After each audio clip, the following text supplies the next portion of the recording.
I'm David Scandura. I'm Justus Burkett. And today we're here to find out, is Planes, Trains, and Automobiles the greatest movie ever made? A fucking Datsun, a fucking Toyota, a fucking Mustang, a fucking Buick, 4 fucking wheels and a seat.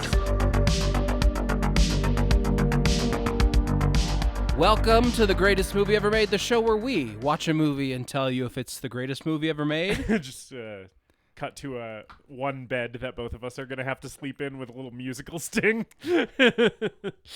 Yep. We're doing this podcast from a single twin bed. I'm currently spooning David.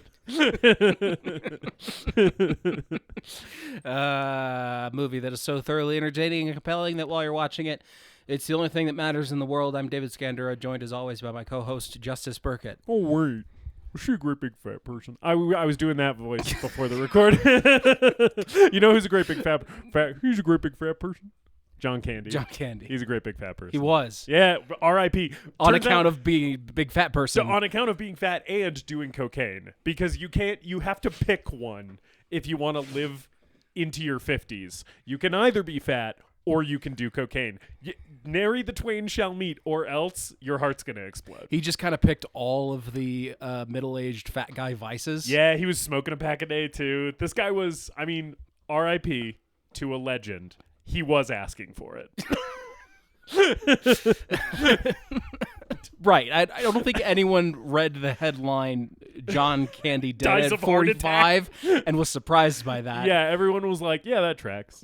One thing I will tell you is if I was at the airport and I recognized this guy from the cab incident earlier, and he offered to apologize to me by buying me a hot dog and a beer, I would be friends with this guy in fucking 15 seconds flat. Yeah, that'd smooth things over real quick. Yeah, he's like, how about a hot dog and a beer? I'd be like, yeah, you're on, dude. Like, you buy me that hot dog and beer, and all your past sins will be Fucking make forgiven. it 2 hot dogs and 2 beers, and we're square, buddy. 2 hot dogs and 6 or 7 beers.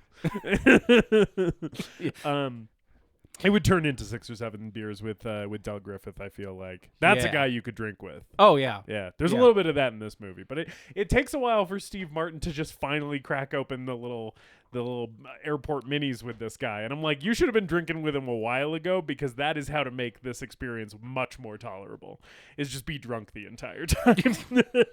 yeah. That's what this movie is really about, is, holiday travel is the pits, and the best antidote to it is just those little bottles of alcohol that you can buy on the airplane.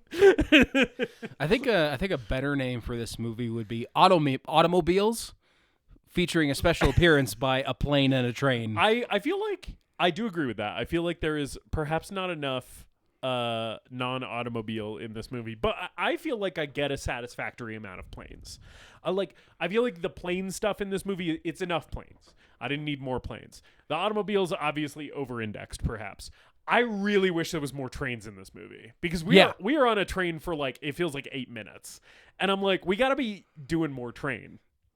Yeah, they gotta hitch on a freight train. Yeah. And sleep in a boxcar. Yeah. Maybe there were more planes and trains in the 3-hour and 45-minute cut that John Hughes had. That's fucking... And I know that he probably never intended to release that version. I know that it was probably just his first cut of just getting the story assembled. Yeah.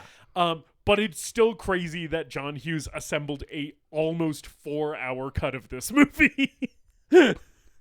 Yeah, that's a long movie when it's the same joke over and over again. Right, which is that Steve Martin incorrectly finds John Candy annoying, because I don't find him annoying at all. Maybe just in the 80s, a big fat friendly guy was in and of himself supposed to be to read as annoying, but watching this in 2025, I'm like, Del Griffith is entirely in the right. And Neil is entirely in the wrong the entire movie. See, I think Del Griffith has his share of his fair share of sins. I think his main thing is being a freeloader. That's the thing that I feel like you can really peg him for. I think the unforgivable thing is shoes off and socks off in an airplane. His dogs were barking. I'm sorry. I'm sorry. Air travel is the most uncomfortable, Yeah. humiliating experience that we have ever created. Right. I do not need to be smelling your feet in that process. Yeah. I do agree with that, but it is a little hypocritical of me to agree with this because I am frequently a socks and Birkenstocks guy at the airport and on planes, and quite frequently my feet are slipping out of those Birkenstocks and I am just sitting in that chair in socks. I don't take the socks off, but I also feel like I have flown in my Birkenstocks with no socks multiple times. See, but I think if you have sandals on, then there's like a decent amount of airflow and circulation. Right. They're not that getting gets, all stuffed up in there. They're not sweating in there. Right, because because he's wearing like loafers. Yeah. Like that shit is like containing all of that stench that is being released at like all at once. As opposed to in the sandals, you microdose the stench. You just get a little bit. Yeah. And then he's like whipping his sock around. Yeah, that is psycho shit. You are right. like love you, Del. That was unforgivable. That's fair. I feel like also, though, if you get a beer and a hot dog with that guy before he gets on the plane and starts doing that, you care less that he's doing that because you got a beer and a hot dog in you. Good point. Neil just needs to lighten up. But yeah. How are you doing? I'm doing good. I'm very busy lately. And I just learned recently that in like less than 2 months, I'm going to have to travel for work again, which is not a thing that I've done since I left my other job. So I just don't love traveling for work. And sort of on theme for this episode, I'm just thinking about like, oh man, it's going to be right after the holidays and I'm going to have to get on a bunch of fucking planes and shit. Yeah. Traveling's a nightmare at the best of times. Yeah. And it turns out where I'm going is fucking St. John's, Newfoundland. We can talk more about it on mic. But that's going to take forever to fucking get to. So already with like almost 2 months of lead time ahead of this, it's already stressing me out. Because I just don't like going places. I'm a homebody. Well, like, the flight back's going to be even longer because you're coming back from the east. Yeah, that's true. Yeah, and it's... Yeah. Yeah. Right, that's how that works. Because you're flying against the whatever it is, the jets, fucking jet stream, spin of the Earth and shit. Yeah, I don't know. Yeah. Does the Earth spin? I had to. Does the Earth spin left to right or right to left? I guess it depends on where you're looking at it from. Sorry, what were you saying? I don't know. Okay. But yeah, all that jazz, but otherwise doing pretty good. And I do have a couple things that I want to recommend. It is fucking doom metal fall, friends and neighbors. There are so many fucking good doom metal releases that have come out in the last couple of weeks. One that I want to highlight, just because I don't think it'll be getting a lot of buzz because it's a very small artist, is an album called Heaven is a Place I Can't Stay by the band Holy Taker. It's a debut album, and I said doom metal. This one has doom elements, but it's also a little bit of like doom folk stuff, so like kind of singer-songwriter. But then there is some heavier stuff here too. There's like distorted guitar, and it definitely goes into a doom metal direction at points. There's a song on the album called Holy Diver that's kind of a fun interpolation of the main melody of Holy Diver by Dio, but way slower and sadder, and it's cool. It's fun shit. And then the other thing that I have to recommend is minimalist composer Callie Malone did a collaborative album with Drew McDowell called Magnetism, and that's an ambient electronic album, but it's so fucking good, and I've been listening to it a bunch. So if you like ambient music, if you just want to put something on while you do some, I don't know, like heavy concentration or something, or yeah, if you just like listening to bleeps and bloops, listen to Magnetism by Callie Malone and Drew McDowell because it's really good. How are you doing? I'm okay. Yeah. Yeah, kind of a rough weekend, Yeah. but we hung out a little bit, and that was good. Yeah. And I'm not thrilled with the cold November rain that we're experiencing this week, but like I am happy that we're getting some moisture just because it's a change of pace, because it's been so like samey lately. It's just been like dry and in the 60s for weeks. Yeah, that's true. but it is also just like negatively affecting me for whatever reason, and I can't Sorry get about that. outside as much and walk unless Right. I want to be soaked in cold November. I don't know. No, I think double and even triple down on the Cold November Rain. I haven't even listened to that, but it's just been stuck in my head because like, oh yeah, it's that thing that Axl Rose sang about in that Yeah. song once. Yes. As far as recommendations, I've been in a big pole mood in terms of exploring the poles. So your North Pole, your South Right. Pole. That's both of them. You know, those are the two. Take your pick. The Arctic or the Antarctic. Yeah. What triggered it, I think, was the kind of the framing device of Guillermo del Toro's Frankenstein. Right, where they're like at the North Pole, like Yeah. they're trying to fucking circumnavigate the world or Yeah, some shit. yeah, and the ships encased in ice. Yeah. That just like unlocked something in my brain. So I only watched the first episode of AMC's The Terror. I've heard good things. Because it was like it was just like the one that was available on Amazon Prime without paying for it. So I Right. just watched the first one. Yeah. And it was good. And I was like, I would like to watch the rest of this at some point and maybe read the book because it's based on a book. Right. And then I listened to The Giant by Ahab today. Oh yeah. Speaking of doom metal fall, which is an album based on the Edgar Allan Poe story, the narrative of the life of Arthur Gordon Pym from Nantucket, which is about a journey to the South Pole. And then I watched the Werner Herzog documentary Encounters at the End of the World, which is about the lives of people who live and study and work at the South Pole.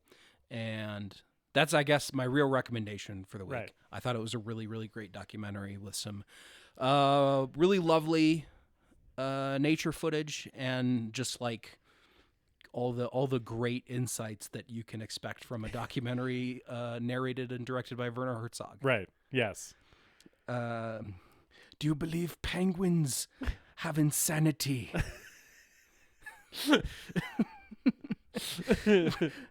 The penguin is wandering into the frozen wastes.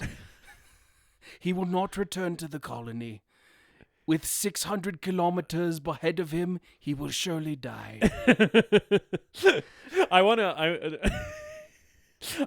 Werner Herzog doing a documentary about the life and death of John Candy.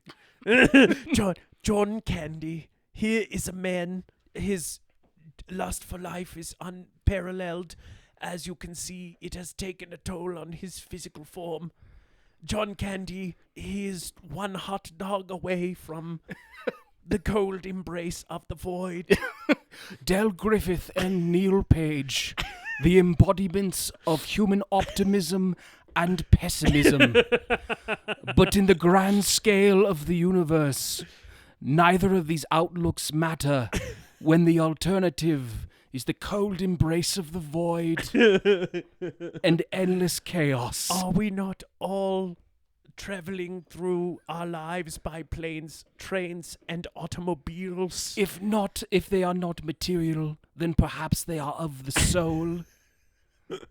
Holiday travel is a microcosm for the human experience, full of setbacks. Oh, look, Michael McKean is in this movie.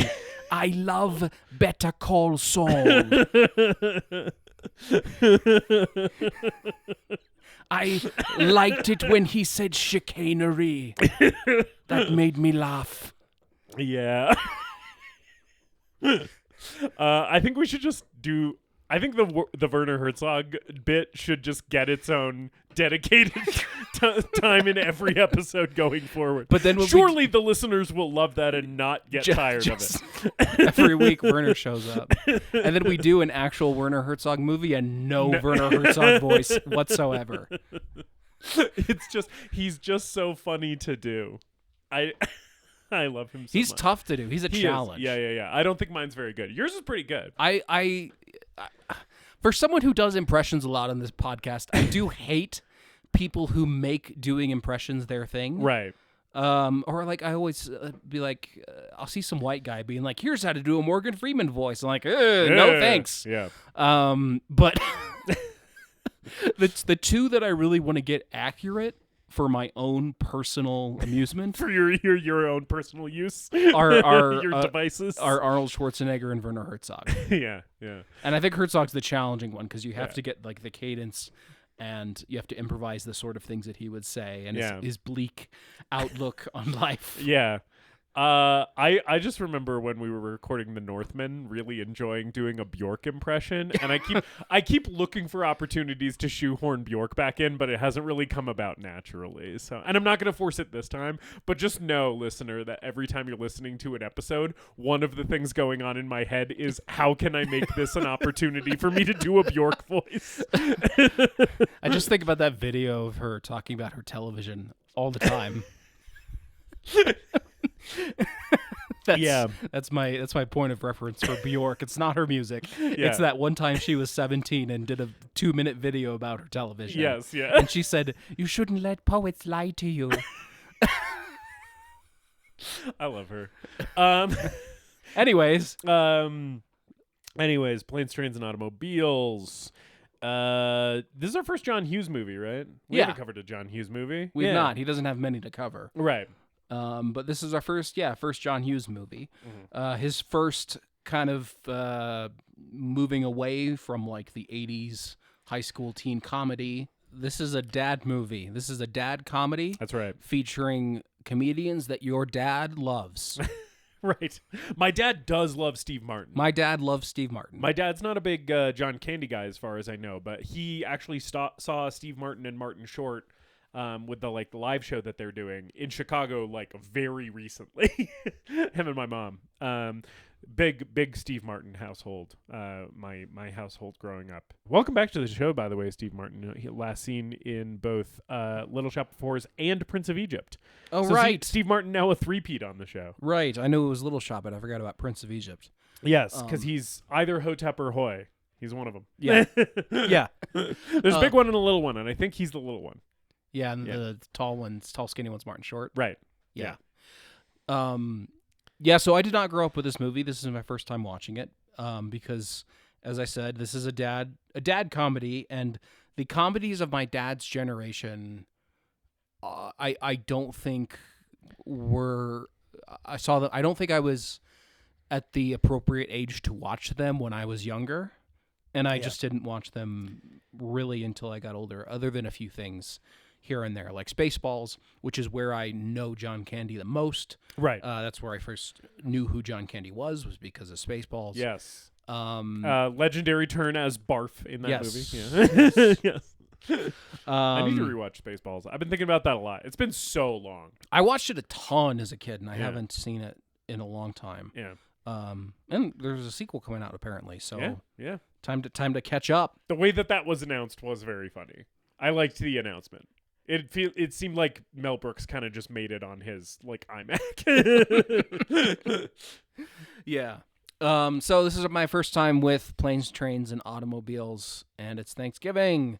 And this is a Thanksgiving movie, so that's why we're doing it. Yes. And you had never seen this either. I had never seen Planes, Trains, and Automobiles. I had no really preconceptions about this movie at all, because this was just sort of a non-entity for me growing up. This movie, my parents weren't big American comedy watchers in general. Most of the comedy I absorbed as in my younger years, through my parents being fans of it, was Monty Python, and other British stuff like Blackadder and Mr. Bean. We're just a very Anglophile household, especially as far as the comedy sensibilities of my parents. So just a lot of this stuff skated by me, and there's a lot of stuff that other people grew up with around my same age, like Ghostbusters and stuff, that I just didn't see until I was an adult. And this is very much also in that group. Yeah, I still haven't seen Ghostbusters. You've never seen Ghostbusters? I was just thinking of that the other day. That's not that crazy to me because I only saw it maybe 4 years ago. But, Yeah. Yeah. It is nuts to me that we're still making Ghostbusters movies and trying to mine that for nostalgia. Yeah, especially when you watch the first one, and the first one's just kind of like a silly little comedy. Like it, and then they're treated like in all these trailers, because I don't see the fucking movies, I only see the trailers.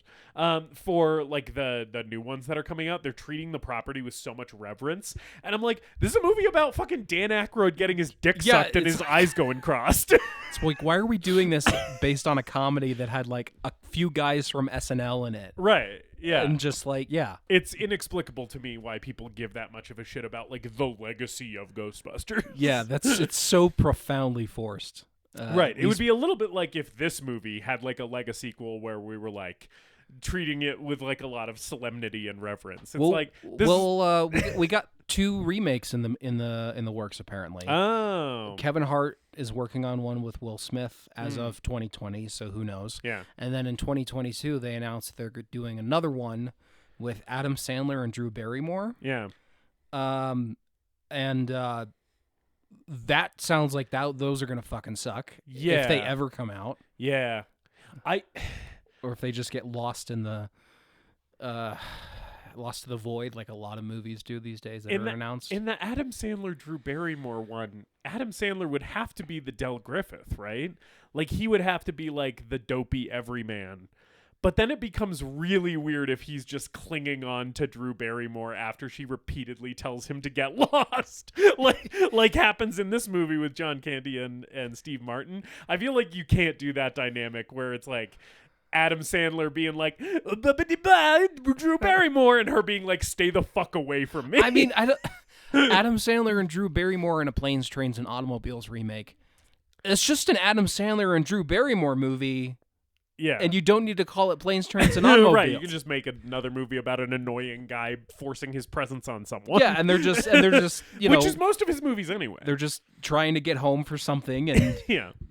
Shit happens to them. Yeah, yeah. At least the Kevin Hart and the Will Smith one makes more sense, although it sounds way less enticing to me because I detest Kevin Hart. But anyway. I just would like to see Will Smith slap somebody and tell them to keep his wife's name out of their mouth, because Planes, Trains, and Automobiles is so much about guys who love their wives. So it feels like that would be a missed opportunity to have him in that movie and to not do that. Yeah, so I had no history with this movie, but I obviously was aware of it. And I was aware that it was a John Hughes movie, and I like some of John Hughes's movies. Like, even though I had never seen this one, I saw Ferris Bueller a bunch, obviously.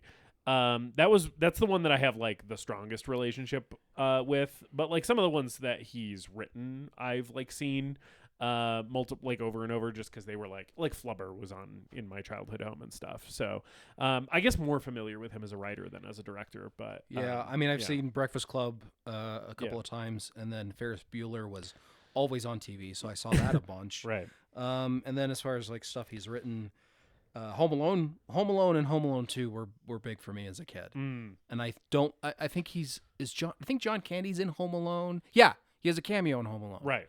Or he's the Polka King or whatever. Mm-hmm. It's been forever since I saw that. But. Yeah. That's when Kevin McAllister's mom is having her own Planes, Trains, and Automobiles situation. Oh, right, yes. And she hitches a ride home with the Polka guys. Yeah, that's right. And a couple of his other movies that he has writing credits on, I saw as a kid. But yeah, it's probably mostly Ferris Bueller that I know him from. Yeah. And a few of those others, like 16 Candles and Weird Science, I haven't gotten around to. Yeah. So this movie, Planes, Trains, and Automobiles, it's, I mean, like you said, this movie's kind of the same joke a bunch of different times. So in terms of like plot summary, I feel like we will go through it, but like most of the movie is just like Steve Martin gets waylaid and John Candy is there being annoyingly positive about the situation for repeat rinse and repeat for 92 minutes. Yeah, basically. I mean, this really takes to heart the screenwriting rule that you need to have a conflict on every page. Yes. So something is always happening in this movie to throw them off course. Yes, it is funny. Like, one of the things that really works for me is the constant escalation in this movie. By the time that the car lights on fire and is like just a pillar of flames, and they both react by just kind of laughing and being like, well, okay, all right, that's a moment where I was like, oh, like the absurdity of this situation has transcended into a point where they can't even be mad about it anymore. Yeah, Justus. Are you thinking what I'm thinking? Does this movie remind you of a shared experience that maybe we had? I think we've teased telling this story on mic before, and we've never done it. It's probably not even that funny. It's not even going to be that funny to the listeners. But I don't know. I think it might be funny. I think it's funny. But yeah, like David and I did have our own kind of planes, trains, and automobiles situation, in which I'm pretty sure I was Del Griffith. And you were Neil Page, I think. I don't know, man.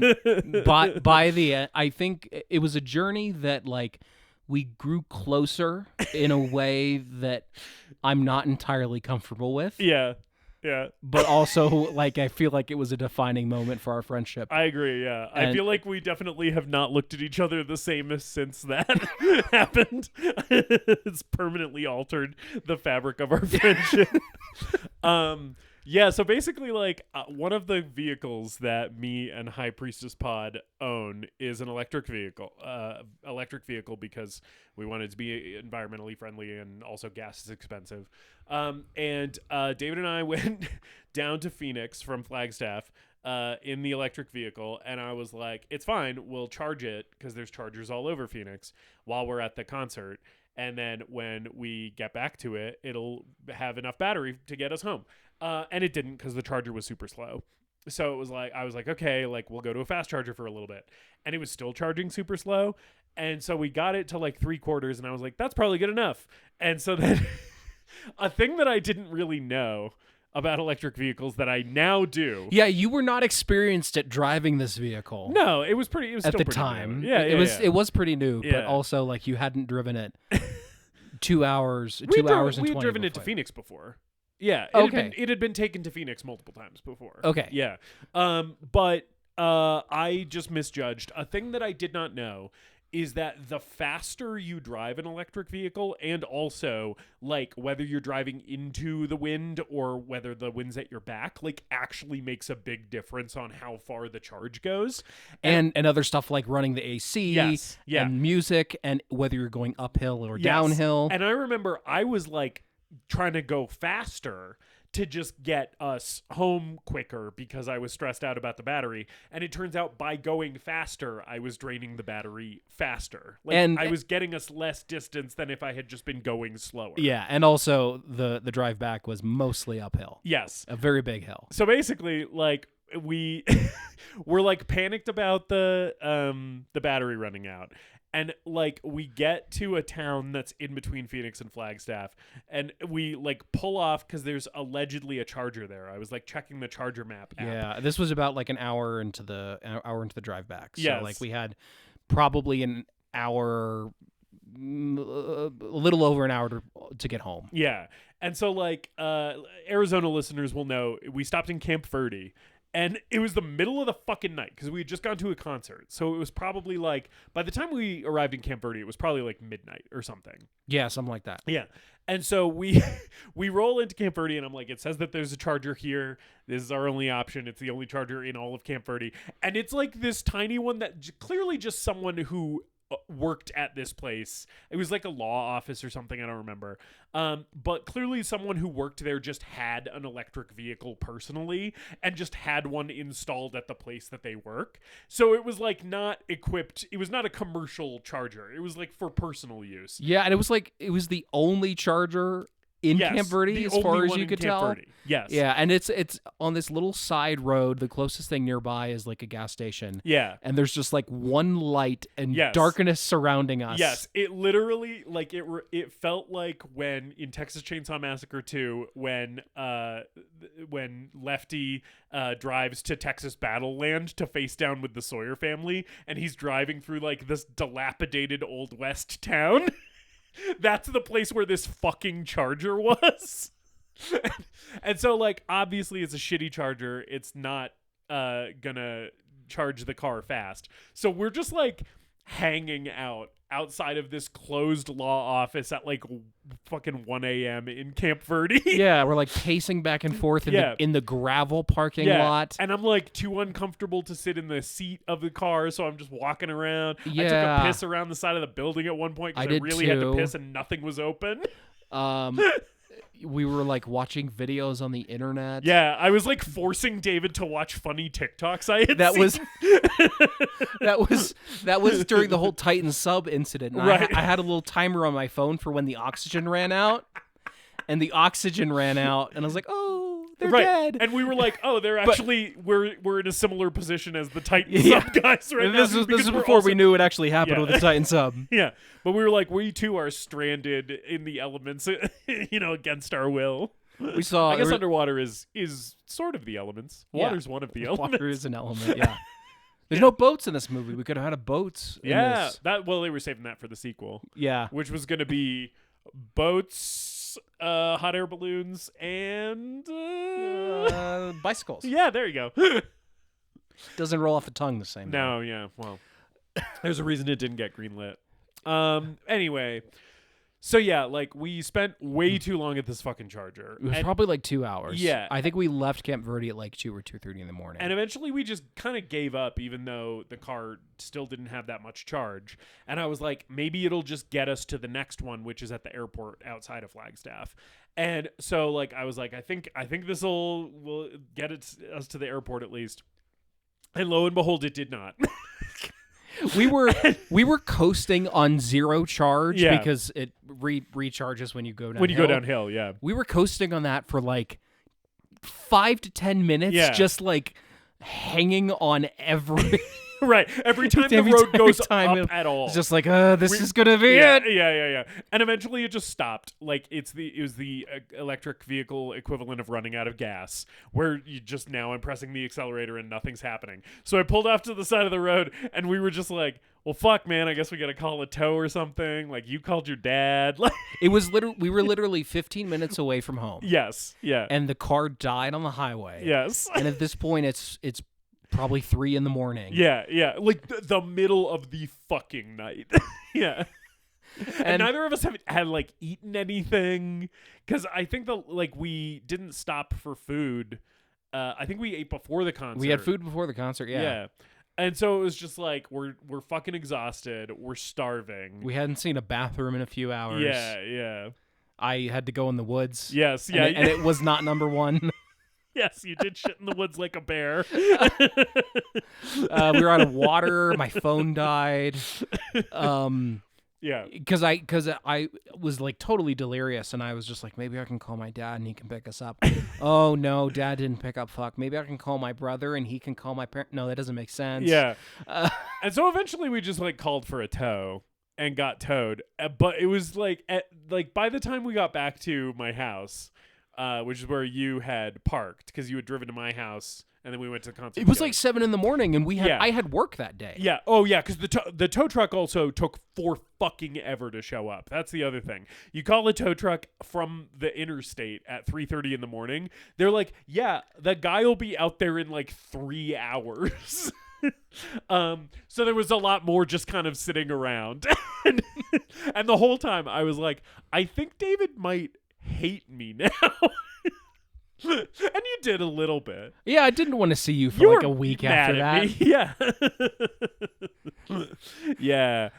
It did truly, though, that experience, I did feel so insane for so much of it. Oh yeah. Where I was like, oh, cool. I think my brain has stopped working normally. And because I just remember like laughing at fucking everything. Well, we got the car onto the back of the tow truck. Yeah. And the guy was like, "You guys just want to ride in the car?" Yeah. Because there wasn't enough room in the cab.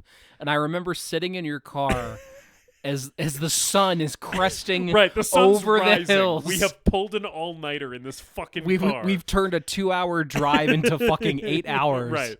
And I just remember hearing circus music in my head, just laughing to myself. And then I called my boss and I was like, "Hey man, I got back. Hey, man, I literally doesn't just know got how back. electric vehicles work." I literally just got back from a concert. Yeah. I'm going to sleep until noon and then I will start working." Yeah.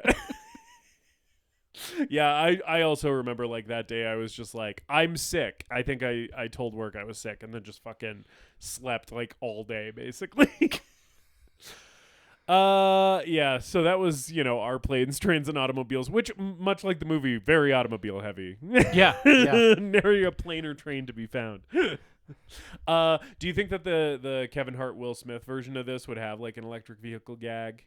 Oh, yeah. Something like that? Yeah, they get into a Waymo or some shit. Yeah, and it gets into an accident or accidentally runs someone over, or a cat runs, crawls under it for safety, and then the car turns on and drives over it.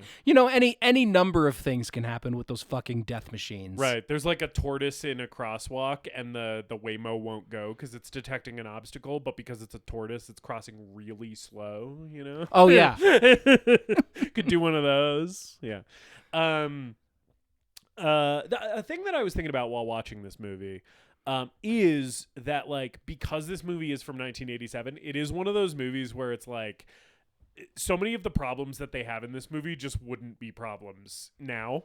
So much of it is dependent upon the world still being so analog and, like, everybody not having a phone on them at all times and shit.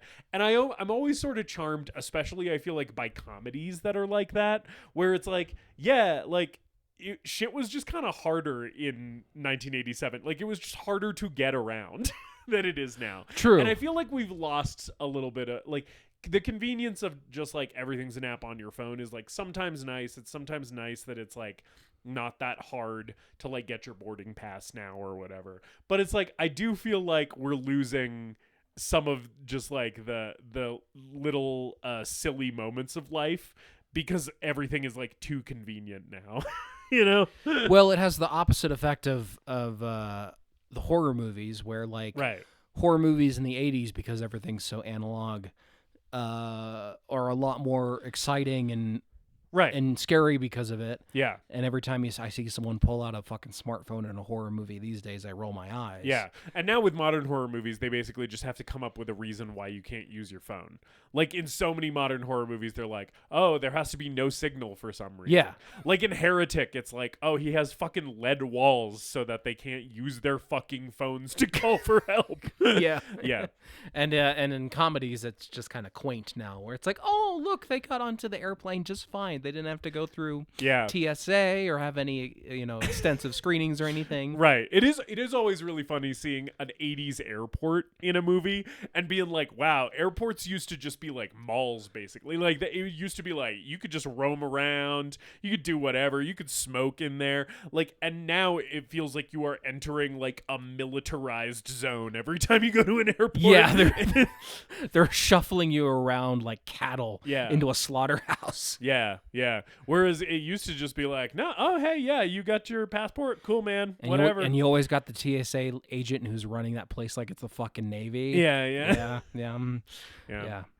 Have your shoes off. Put everything in the bag. No laptops, no phones. Except keep it moving. Now they yell at you to keep your shoes on. Because they changed that. Yeah, but everybody, they keep changing shit up on us. But everybody still wants to take their shoes off because that's what we were conditioned to do for 20 years.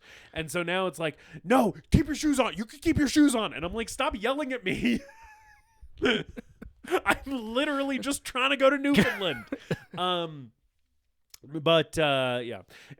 So in this movie, the first of Steve Martin, Neil Page's many foibles, is that he's trying to get home for Thanksgiving. That's the whole thing of this movie. And his boss at the company that he works for, it's like an ad agency or something. This guy's reviewing a couple of different ads, and he just like won't pick one. And so this is like a meeting that was supposed to end at 5 that's like going to like 5:30 or something. Yeah. And I will say the beginning of this movie, the first like half of this movie, I was like hooting and hollering a lot. I thought the first bit of this movie was really, really funny. And an early big laugh from me was when the boss, who's like looking at the different ad prints, does a classic fat guy, I kind of have to use my momentum to hoist myself forward in this chair. Yeah. It was like just such a recognizable thing where I'm like, I've done that exact same thing in my office chair where I'm like, Did you see the post-credit scene? yes, where he's still looking at him. And he's got a fucking Thanksgiving turkey on the table and he's still looking at him. I did think that was funny. That Yeah. made me laugh. If I worked in an office and there was a meeting scheduled for the afternoon before Thanksgiving break, Yeah, no, fuck and you. it kept me late, Yeah. I would show up on Monday with a gun. I will say I did just say fuck you, but at my old job, I did for like multiple years in a row have to log on to do like work that was time sensitive that had to be done at 12:01 on New Year's Eve. So like multiple years in a row, I had to log on and work for about an hour from like 12:01 to 1 a.m. Oh, that's on fucking New Year's awful. Eve. Yeah. So maybe I wouldn't say fuck you. Maybe I'd just like take it like a dirty little pig. Because that's what I did at that old job. But yeah, Steve Martin is having none of this shit, but quietly having none of this shit because he doesn't want to get fired. Yeah. Which I do like. I do love like him looking at the other guy and being like, I gotta fucking go. I like the banter with his coworker where he has a ticket for the 6:00 flight. Yeah. And his coworker's like, You're I not got gonna one on make the it. 8. You're not Yeah. going to make the 6:00. You're not going to make it. Yeah. And he's like, I told my wife I'd be home by 9. He's like, you're not going to make it. Yeah, yeah. I like the way that I like a lot of the way this movie's shot. Obviously, like John Hughes he'll do like a lot of like big close-ups and like he'll do like a smash cut to a close-up for comedic effect a lot in his movies.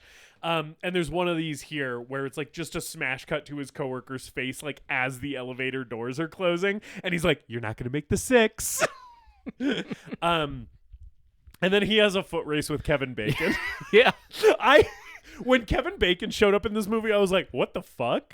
Because I had never heard that he was in this, and I knew Kevin Bacon was like a known quantity in the 80s, but I was not surprising to get a wordless Kevin Bacon cameo in this Yeah, movie. this is like 7 years after Friday the 13th. Yeah. So like it's weird to see Kevin Bacon just show up and Yeah.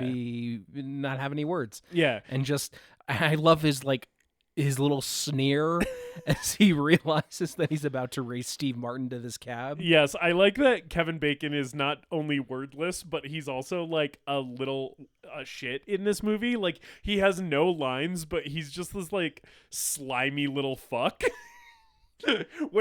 where you're like somehow rooting for Neil Page, who is like stuffy and uptight and annoying, but it's like, well, I don't want this guy to get the cab. This guy looks like an asshole.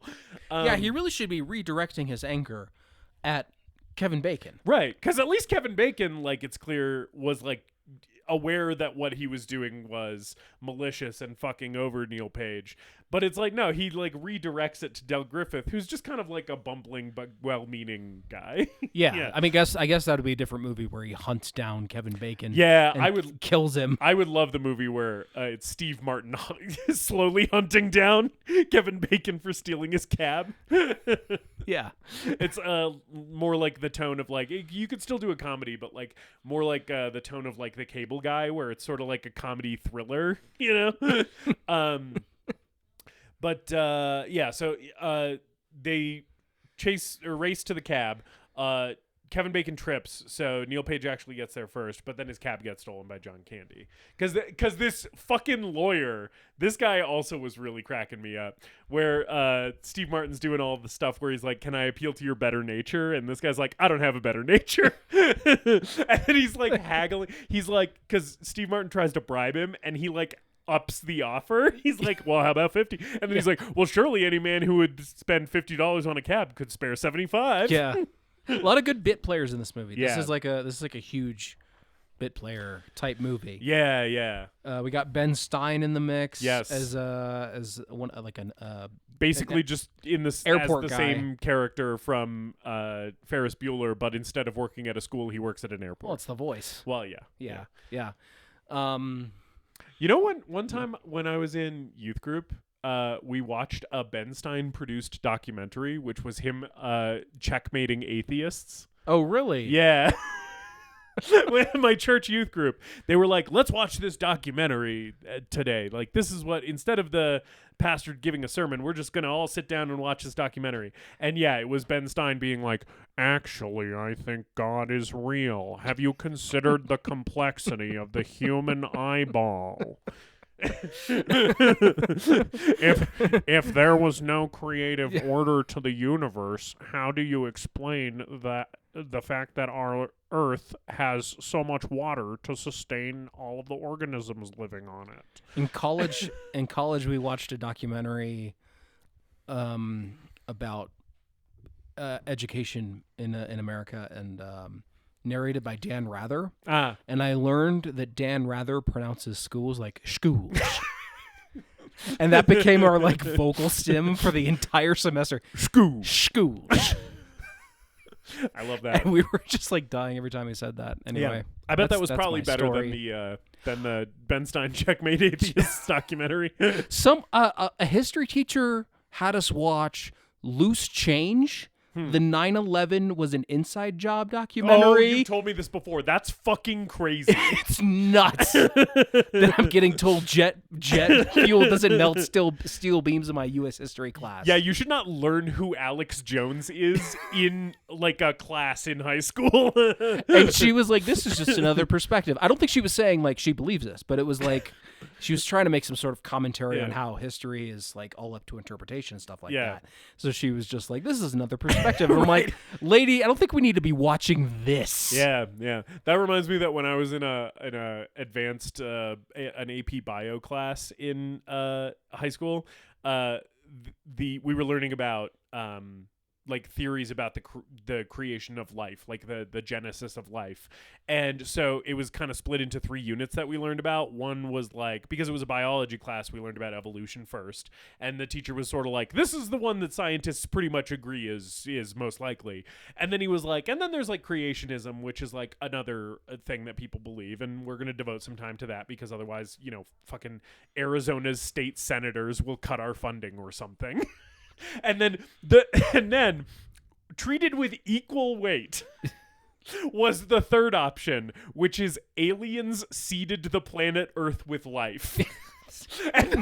And we all had to do a presentation where we argued in favor of one of the perspectives, and you bet your ass I got myself and my like project team on team fucking alien life. Yeah. Did you talk about the zoo hypothesis? Yes, we did. We were Awesome. like, maybe they just like put like all of the little microorganisms on here that evolved into us as an experiment. Maybe we're like an ant farm for them. Like, that sounds like the best assignment ever. it was rad. We even got into the simulation thing. We were like, maybe we're all just fucking flesh suits in Matrix bags. And everything around us is an illusion, man. And my AP bio teacher being like, Jesus Christ, I failed these kids.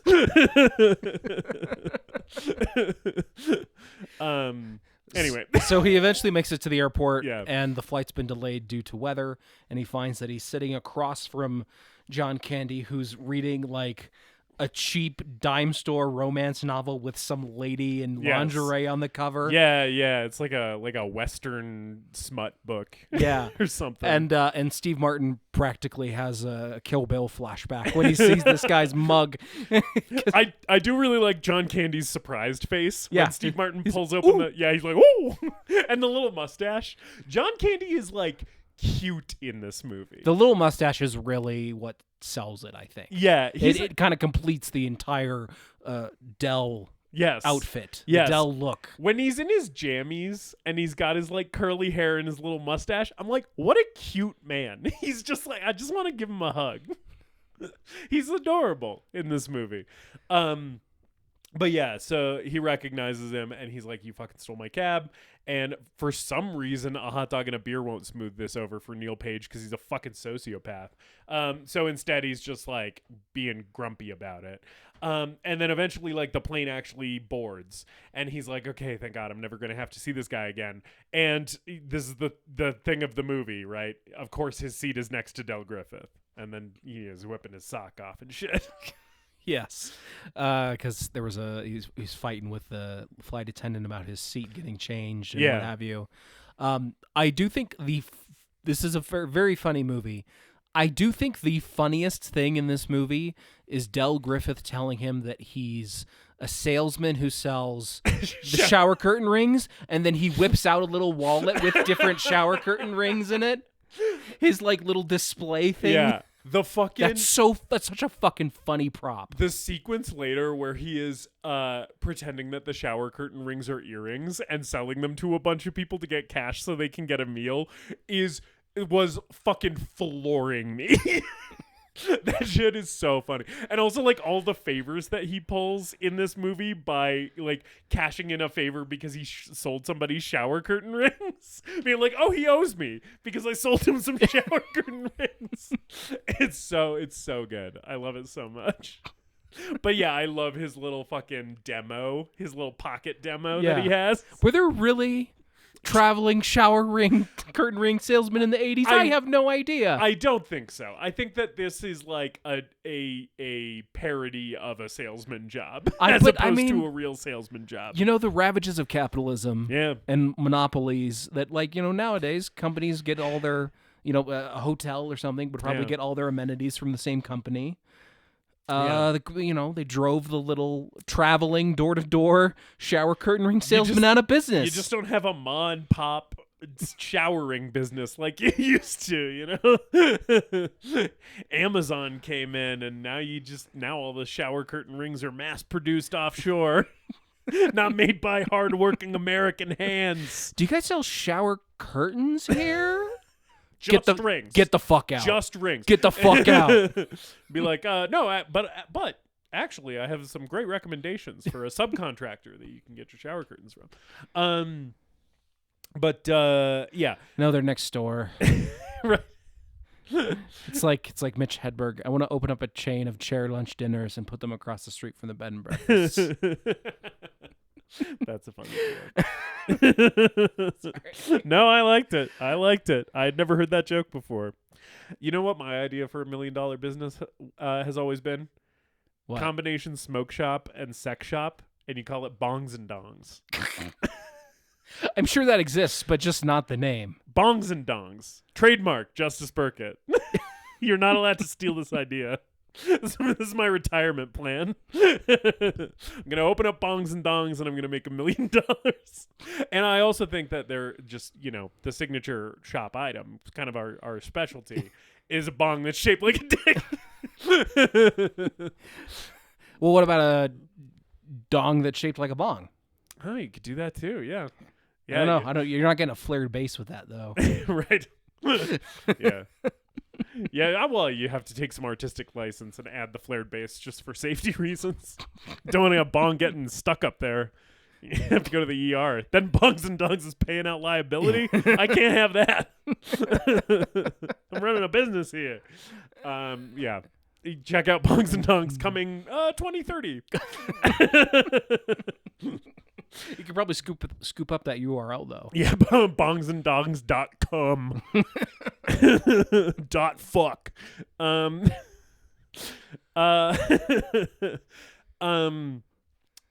I don't know. Him being annoying on the plane's funny. Yeah. Yeah. I'm trying to remember specific like lines and jokes from this movie to call out, but like overall I was mostly laughing at like just the general vibe. Like a lot of it was like I would laugh at like reaction shots of John Candy's face. I do have one line that I laughed at from this scene on the plane. Yeah, where he says $6 and my right nut says we're not landing in Chicago. I do like that one. That was a funny one. Yeah. Yes, and they don't land in Chicago. They land in Wichita. And this is where we get Ben Stein. Ben Stein's like the flight announcer guy in Wichita. Yeah, I also just like that this movie just takes a huge shit all over Wichita, a place that I've never been. But like according to Planes, Trains, and Automobiles, like 15 people live there, and it's a total shit. Well, it's like just the worst place on earth. This movie has just like unending disdain for the Midwest. Oh yeah, totally. Yeah, we're trying to get to Chicago, which is like the pearl of the Midwest in a sea of just absolute dog shit. Right. Like, everywhere else in the Midwest is a nightmare. Really, what I think this movie is about is the state of public transportation in the United States of America. Yes. This would all be solved if we had a high-speed train. Yes. For coast-to-coast high-speed train. Yes. A bullet train would immediately solve all of this movie's problems. Yeah. Yeah. If it was just like, oh, like, yeah, here's this thing. It goes really fast. It's really cheap. This could never happen in Europe. Yeah. Yeah. But then zombies attack and you get Train trained to Busan. Train to Busan, but in Yeah. America Yeah. with John Candy and Steve Martin. John Candy as a zombie would be pretty funny. I like that his last name is Candy. It's very funny that we had a fat guy whose name was John Candy. Yes. I just feel like we have to also say that part out loud. Yeah, so in Wichita, basically, like, they're like, okay, there's not going to be any flights into Chicago. The storm's too bad, so we're probably going to have to stay the night here in Wichita. We're still 2 days before Thanksgiving, so we got like another day of travel that we can potentially leverage before we're late for the holiday, right? And initially, Steve Martin's like, okay, man, like, we got off that plane. Great to see ya. Now we're parting ways. And then John Candy's like, well, you're going to need a hotel room.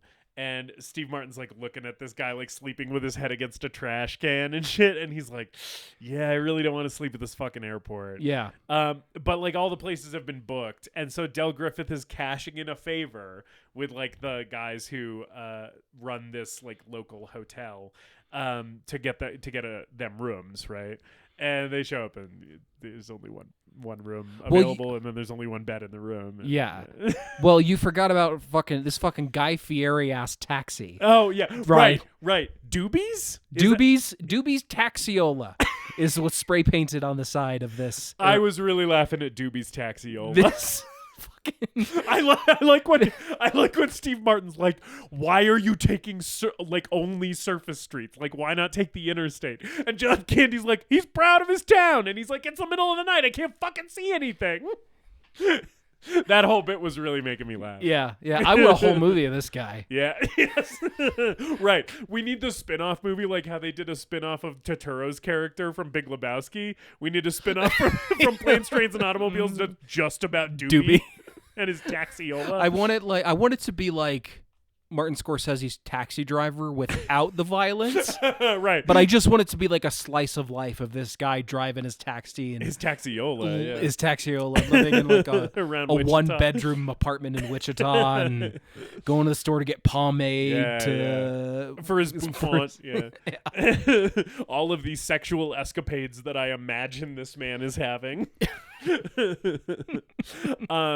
Yeah, his car is so like ridiculous. Like he's got like fucking Christmas lights on it and this crazy paint job and shit. And I also love the bit that every time they're in a car, the trunk can't shut because John Candy's enormous fucking trunk is in the back. That's always really funny. Sorry, now I just can't stop thinking about the fact that they did a spin-off of the Jesus from Big Lebowski. Because it was like Turturro. That was like Turturro's passion project. Yes, which is crazy because one of the only things you learn about the Jesus in the Big Lebowski is that he is a pedophile. Like that's one of the things that they explicitly say about the character. And it's like, okay, so Turturro's passion project was like, I want to make that a movie about that funny pedophile that I played. I imagine they just don't address that in the Jesus movie. Yeah, he's just totally reformed at that point. We just skip it over probably. Yeah. It's nuts that movie exists. I've never seen it. Yeah, me either. Stay tuned for the Jesus rolls on Oh man, yeah. It'd be funny if we did that before we did the Big Lebowski. Like we don't ever We never do the never Big do Big Lebowski. And just we do just do the Jesus rolls. Jesus rolls. I mean, we could. It's our fucking podcast. We can do whatever we want. It would be fun. I mean, it would maybe be funny to do like a theme month of like spin-offs from bigger movies. Oh yeah, right. So but we only cover the spin-offs. yeah. Hobbs and Shaw. Right. They did. Oh, what was that? There was that movie Wonder about a kid who had some sort of disability, and then they did another Wonder movie that's completely unrelated and is like takes place in a different time period, but they're trying to use the branding. I don't know, man. It's wild out there. Soldier takes place in the Blade Runner universe. Oh shit! I didn't even know that. I didn't know there was a Blade Runner spin-off movie. We could do one of the Fantastic Beasts movies instead of one of the Harry Potter movies.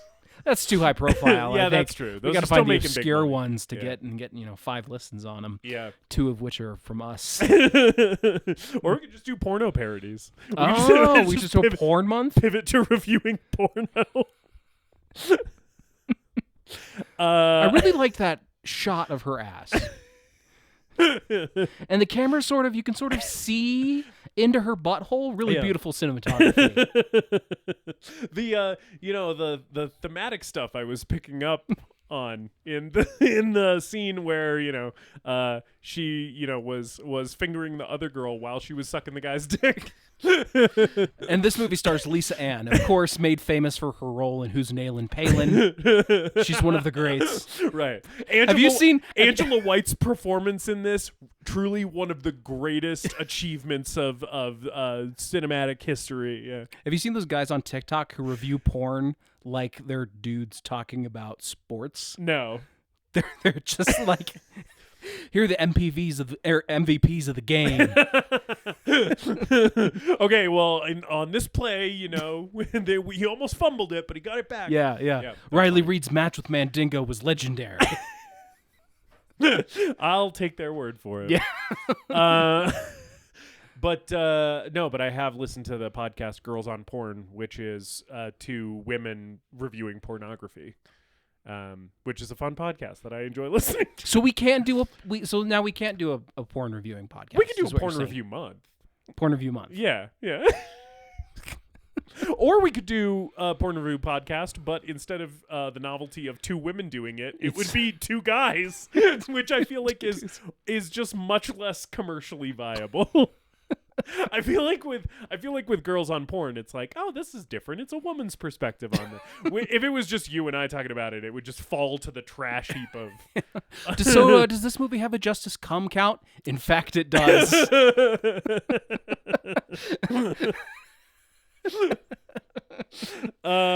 It's funny because it seems like we don't want to talk about planes, trains, and automobiles on this episode, which is not true. I liked the movie. It's a good movie that I really enjoyed. It just feels like we are very tangent heavy on this one. Let's get back on track. Yeah. So there's lots of funny, uncomfortable scenes of 2 guys sleeping in a bed together. So I did want to talk about this because this is the part of the movie where I was literally screaming with laughter, and my wife in the shower, which is like the farthest point in our house from where the TV is, basically could hear me like while the shower was running. Well, that's not. You're a very loud person. I'm loud. You're right. But I was laughing so hard at this sequence, and I was just like, I was thinking about it afterwards, and I was like, I don't know. And, like, I'm a straight guy, so I don't really feel totally equipped to talk on it, and I'm not going to do a bunch of that. But it's like there's a little bit of gay panic stuff in this comedy where it's like, the guys have to sleep together in the same bed, and his hand is between his butt cheeks and stuff. And it's like, I don't know how much of that is problematic or has aged poorly. I was laughing throughout, in large part because it didn't really feel mean-spirited to me. It didn't really feel like we were punching down. And it felt like if the joke is, haha, what if something gay happened? like it feels like they were doing that in a way where it was like at least a little bit more like nuanced and intelligent. And also that's crucially like not the only joke here. Like the sequence is about more than just haha, what if gay happened? Right. I mean, it could have been a lot worse. Yes. And I think it is mostly capitalizing on just like the inherent awkwardness of the situation. Right, which is like you have to sleep in the same bed as a stranger who also you just don't like very much. Like you don't really know this guy, and the time that you have spent with him has been mostly unpleasant, and now you have to like sleep next to him. Right? And I feel like that's the main joke. But like the part that was really, really getting me was when they first enter the room and they both see just the one bed. And there's like a moment where Steve Martin like looks over at John Candy and the camera is from Steve Martin's POV and it just swings over and you see John Candy like smiling uncomfortably because he's thinking the same thing where he's like, uh-oh. And then like throughout the scene, it will occasionally, I think it happens twice, it just cuts back to the one bed and there's like a sound sting. Where it's just like it's the elephant in the room that they're just not addressing. It's so funny. It was really making me laugh. I mean, and the other thing is like the kind of jokes that they make about that maybe lean into that gay panic territory ever so slightly, I think feel like the kind of jokes that I would make with a male friend if we were in that situation. Right, yeah.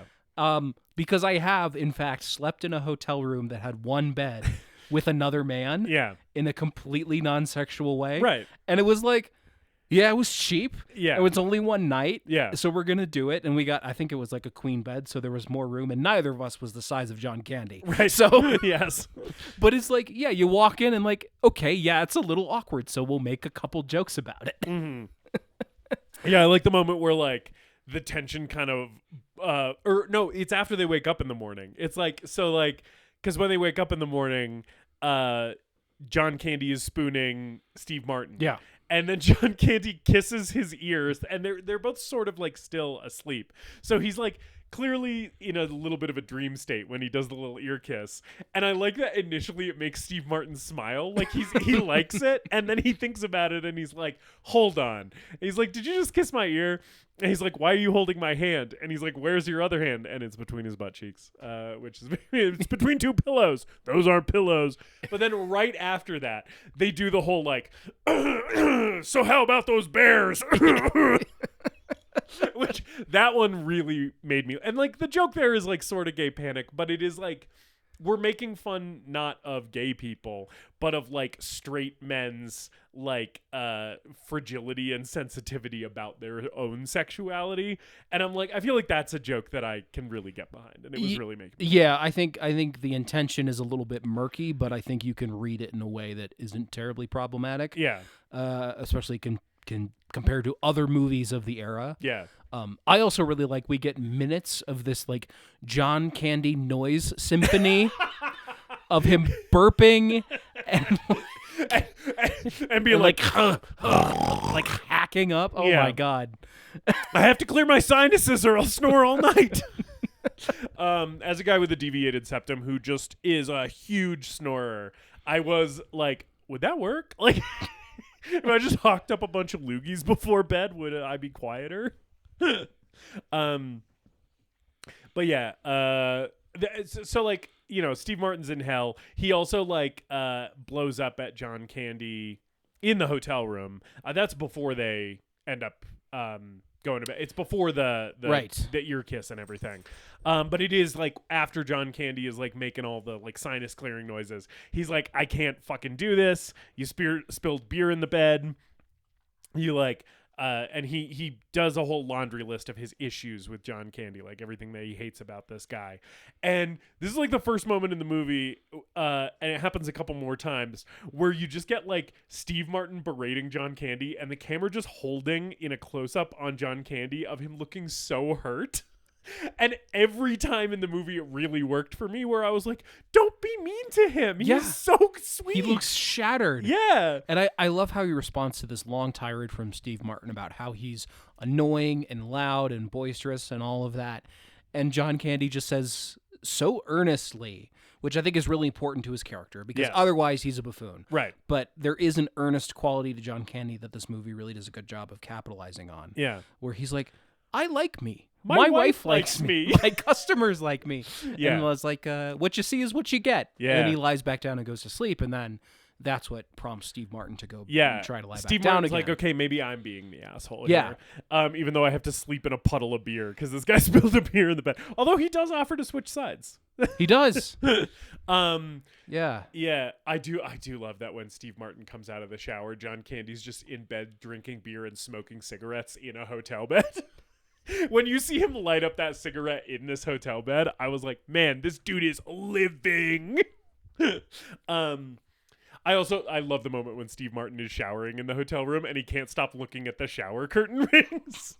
Yeah, that's like, good. Damn it, everything reminds me of this asshole. I do think another one of John Candy's crimes is taking all of the towels in the shower. That's true. I think that's Yeah. a little much. The bit where Steve Martin has to dry himself off with the tiny little washcloth is really funny.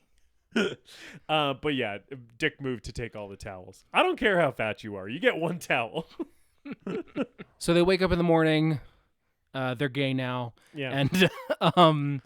And Steve Martin washes his face in the sink and realizes that Oh, yeah. his, John Candy's socks are in the sink, and then he dries his face with his underwear, which is a very funny bit. Yeah. They have breakfast together and realize that their money is missing because some Right. guy breaks Yes. into the hotel room in the middle of the night and steals their money. Yes. Which, by the way, this guy showed up in E.T.'s research, and I would just like to highlight a thing that I think rules about this actor who plays the thief who breaks into their hotel room in the middle of the night. He did like a decent amount of work in the 80s and stopped appearing on screen after 1996, saying that he lived off of his residual checks for nearly 2 decades. And I'm like, fuck yeah, dude, that is the life. Also, if you look in E.T.'s research, you can see a picture of this guy, like, there's a picture of him in the 80s, but then there's a more recent picture of him, and I'm like, this dude looks like a guy who lived off residuals for 20 years. Oh, yeah. Like, he just has the vibe of like, oh yeah, this is a guy who has just been like existing in LA on like money that comes in every once in a while. But yeah. Yeah, so John Candy calls in a favor to get a ride to the train station that's not in Wichita. It's actually in a small town somewhere else. Yeah, cattle train goes out of Wichita. Yeah. People train. Yeah, I don't remember the town's name. And this is Dylan Baker showing up. And I was just like, what the fuck is this performance? Because Yes. he's got fake teeth. He's doing a weird thing with his mouth that makes it look like, oh yeah, because he's got chew in his mouth. Oh yeah. He's doing like He's chew got dip. face the whole time. Yeah.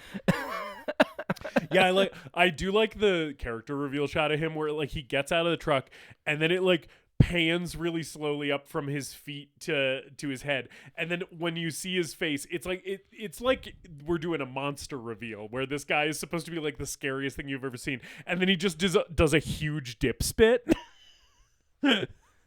Though another joke that really got me, I was like rolling, was when he tells the wife to get out of the truck and to help carry the trunk. and she's like tiny, right? She's like this like short, very like petite little thing. And he's like, oh, don't worry about her. Like, even though she's small, she's strong. Our first baby came out sideways. Yeah, that was funny. That shit really made me laugh. Yeah. Yeah, also just the reveal that like, because you don't see her until he mentions her, so there's just a sudden reveal that there's been a person in the passenger seat holding a baby the entire time. Which is also great. Yeah. Yeah. She looks really disappointed that she didn't get to pick up that trunk too. She wants to show off her strength. That baby didn't come out sideways for nothing. You know, what doesn't kill you makes you stronger. So they ride in the bed to this town and for like 40 miles or some shit. and it's cold, and so Yeah. they show up and they're frozen, and there's a dog in the back, and because someone drops their glove. Yeah. It is funny because it's like they're trying to make this dog look threatening, and I was like, that dog's very cute. It's just like a little shepherd. Yeah. And so they make it to the train station, and they're not able to sit together. Or it sort of seems like Steve Martin intentionally bought them two different tickets and two different seats. He buys the tickets and he frames it to John Candy like, "Oh, sorry, they didn't have two together." And it's like, no, he just wanted a break from this guy. Yeah. But he doesn't want him to pay him back. He's like, it's a gift, and it's a nice moment that he has. I think Neil likes Dell a lot more than he lets on early in the movie. Yeah. I think they build up to their relationship kind of blossoming, I guess, in a really nice, natural way. Yeah. Where you're kind of endeared to both of these guys before they are. Yeah. So some of these little moments here I really appreciate in the beginning. Yeah. They take a train ride, and the train breaks down. Yeah. And that's the end of the train section of the film. We need more train. What they should have left in from the 4-hour cut was clearly just more train trains stuff. and presumably more planes. Yeah, right. Yeah, let's get these guys on another plane. Let's get them on 2 or 3 more trains. Yeah. Maybe they get in one of those boxes that says like to Shanghai or whatever, and they end up in China. Yeah, they get dropped out of a plane like the Muppets. Yeah. Yeah, unfortunately the train shenanigans end here, and we're back to automobiles. Yeah, they walk to they walk like 2 miles. All the passengers have to just walk to the nearest road. Yeah. Yeah, just shambling through this field like they're in Night of the Living Dead. This giant exodus of Israelites, right? Walking to the nearest bus terminal, or it's like it's a bus terminal. It's something I'm not really sure. Steve Martin tries to make a call to his wife here, which is a thing that he does multiple times in the movie. Yes. What bus terminal has a fucking Galaga arcade cabinet? There's like an arcade in this fucking terminal, and I'm just like, wow, that's fantastic. The 80s truly were a beautiful time. Yeah, St. Louis in the 80s. You can fucking play Galaga while you wait for your bus to arrive. The check-ins with the family are mostly just kind of like Steve Martin's wife sitting at home thinking about him, and like them missing each other with calls and stuff. But like pretty early in the movie, you do spend a little bit of time at home with Steve Martin's wife and kids, and I did like the bit where they're talking about like Grandpa coming over for Thanksgiving, and they're like, "Oh, is he gonna give me a noogie?" And it's like, "Oh, he is." And then the one kid being like, "Grandpa never gives me a noogie," because the mom is like, "Oh, he does that because he likes you," and then the next kid's response is being like, "Why doesn't he give me a noogie?" And she's like, "Oh, because he knows that your skin's too sensitive." Or whatever. It's like, no, yeah, Grandpa clearly just doesn't like this kid as much. Yeah. There's a couple jokes with the kids too where it's clear that they're like they're not expecting dad home anytime soon. Yeah. I think that's like one of the early calls where she's like, "Oh, wait up for him," and they're like, "Yeah, don't do that, honey." Yeah, right, because the kids know. They're like, yeah, he's not gonna. Yeah. Yeah. Do we still have movies about deadbeat dads who are too involved with work to be part of their kids' lives? I don't know. I feel like that was a time that we've passed. Yeah. It kind of doesn't feel like the well-meaning but overall just like sort of failure as a parent dad. Yeah. Is like it exists less in cinema than he used to. John Candy's also peddling the shower curtain rings here. Yeah. As earrings. Yeah. I like where I think it's like the final bit of the montage where there's these 3 like high school kids, and he's like, "They'll make you look like you're 18," and then they all hand him a big wad of money. Yeah. I like the one where he's like, "Oh, these are like a replica of like an ancient queen of like Mesopotamia or whatever," and he's like, "Clearly it's not the real ones, but these are an exact replica." Yeah. They go to dinner, and we kind of get like a breakup scene here. Yeah. Another just more great acting from both of these guys. Yeah. And I like that like John Candy's whole thing is like you can sense his reluctance to leave this friendship, you know, because Steve Martin's breaking up with him. He's like very much still like, yeah, I want to keep hanging out, you know. But also I like that he like also kind of respects Steve Martin's decision. He's like, yeah, okay, that makes sense, but you can just see how sad he is about it. It's like the emotional heart of this movie that I think really works is him like you said, kind of just being a decent guy and not being like a total oaf and a bore, right? It's like when someone tells him like, hey, like enough, I'm gonna go off on my own, right? He's like, okay, yeah, I get it, you know. Yeah. And I'm glad that they don't really over-explain Dell's backstory. We do get a bit of it. Yeah, when he drops the thing finally, because you get so little of it earlier, I guess they sort of set it up with like him having the picture of his wife on the nightstand and stuff. But like it did kind of feel to me like, oh, whoa. Like suddenly we're just saying this, which is that his wife's dead. Yeah. But for a while, like it lets you kind of figure out in your own mind what you think is going on with this guy, and the relationship to his wife. Because here he lets slip like, I've been on the road for years. Yeah, and Steve Martin's like, years? He's like, it's felt like years. Right. I just want to get home to the wife.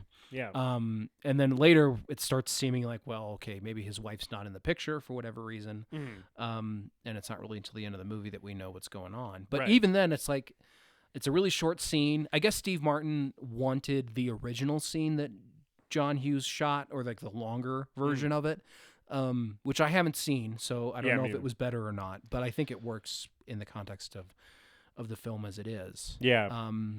And I think John Candy does just a great job of making this character relatable and emotional and funny and kind of an awkward bumbling oaf too, you know? Yeah. Like, he kind of hits all the beats with him. I do think like I do think maybe I've been underselling like how much I enjoyed John Candy's performance in this movie too. I do think that this performance is like truly phenomenal. Like I think it's like one of the better one of my favorite performances that I've seen, I think, in an 80s comedy is John Candy in this movie. Steve Martin's great too, but I was really, really clocked into what John Candy was doing, and like so many of his little looks, his little reactions, just his line deliveries. Like there's so many like little details about this performance where I'm like, oh, this guy is really a master. Like he's really killing this. Yeah. You know, I love Steve Martin in this because he's playing this straight. Yeah. We get comedy from him, but he's never playing the comedy.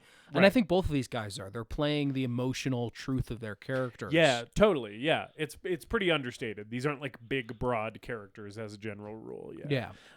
Which is nice. It's nice that they're like human, but also we were able to mine a lot of silliness from it. The next thing that happens is like after they get to where the bus takes them, Steve Martin has set up like a rental car with a car rental agency. Yes. And I do love the thing with him walking across the parking lot and you just know the car's not going to be there. Because by this point, there have been enough things in the movie where it's like, all right, what's the next thing? And because they're like slowly building up to the reveal of the spot where his rental is supposed to be, you just know that it's not going to be there. And then him like talking to the rental car clerk and him going up to this lady and her being like, can I help you? And him being like, yes, you can. And her being like, how may I help you? And then him just delivering this fucking tirade at this woman. This speech has the word fuck in it 18 times. Yeah.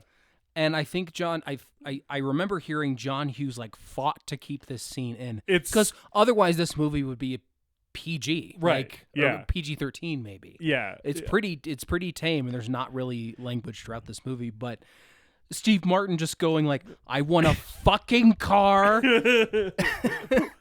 Yeah, there's no fucking car in the fucking lot. And he's not like you said, he's not overselling it. He's playing it pretty restrained. Yeah. But it's so cathartic at this point in this movie. Yeah. Because so many things have gone wrong. And then like he gets the reaction that you would get in this situation, which is the lady being like, I don't appreciate how you're speaking to me, sir. And it's like, yeah, because she doesn't know the fucking 24 hours that this dude has had. He's just coming in and swearing at her a bunch unprompted, you know? So it's like, it is that thing where it's like, you relate to where he's at so much. And like, anytime anyone has had like shitty travel interruptions and stuff, like this is a moment that you experience, so it's like so relatable. But at the same time, it's like he does the thing that we all want to do, which is blow up at the customer service rep, and it's like that doesn't fucking help. She is also on the phone just jawing at somebody for like Right. a few minutes, like just having a casual conversation with someone on the phone while there's a line forming. Yes, they do the legwork to make this lady seem shitty and bad at her job, so that when Steve Martin delivers the fuck tirade at her, you're kind of like, well, she does deserve it a little bit. Yeah. This is every boomer's dream. Yeah. It's just like being able to blow up at a customer service lady. Yeah. And be completely in the right until she's like, well, do you have your rental agreement? And he's like, no, I fucking threw it away. And she's like, well, you're fucked. And like, yeah. She does win in the end. She does. And it is his fault. Yeah, he tries to book a cab here and is like rude to that guy too and gets punched in the face, which is funny. Del shows back up. Like their paths cross yet again. Yeah, because Del almost runs him over when he falls into the street. Right. After getting punched in the face. Yeah. And so like he's basically like, okay, fine, fucking I guess you're my guardian angel or something. Like I'll get in your fucking rental car. And so then like then all of the road shenanigans begin, which is like this is what was really reminding me of that time that we ran out of battery in the electric car. Yep.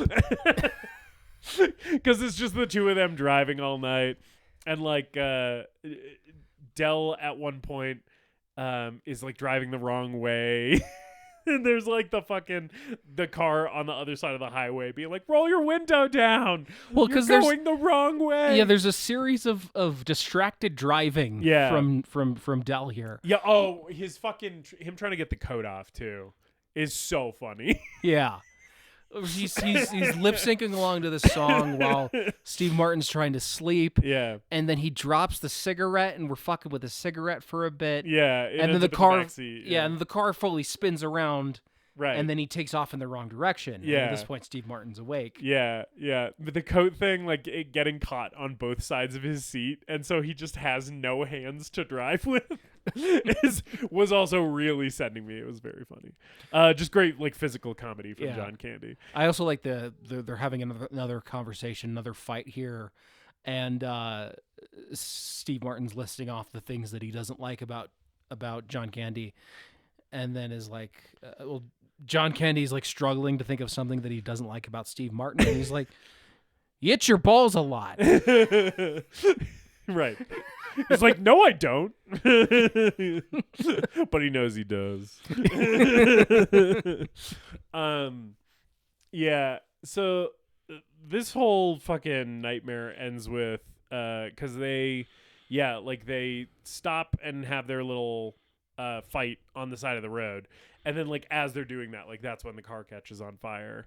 Because there's like the cigarette in the back. Yeah, because when they're driving down the wrong side of the road, John Candy drives in between two 18-wheelers and scrapes the side of the car. Takes mirrors off. And they briefly turn into skeletons.